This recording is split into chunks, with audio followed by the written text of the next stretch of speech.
Grimpeuse, grimpeur, bonjour. Aujourd'hui, je réponds à une question qu'on nous pose très souvent qui est comment je peux améliorer ma capacité de rési.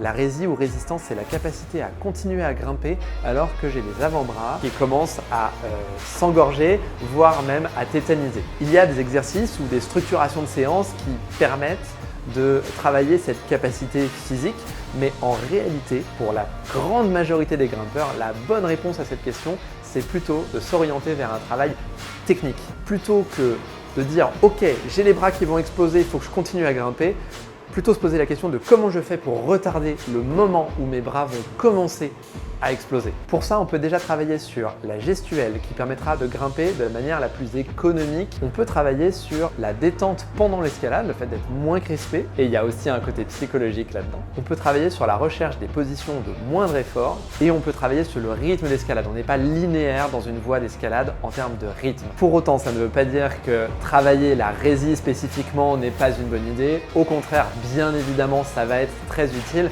mais prenons les choses dans le bon sens. On aurait plutôt tendance à fixer des mauvaises habitudes en faisant un travail uniquement physique plutôt que de travailler sur les premières causes. Ces 4 notions que je viens d'évoquer vont faire l'objet d'une vidéo séparée. Alors pour ne rien rater, n'hésitez pas à vous abonner et en attendant, bonne grimpe et à bientôt.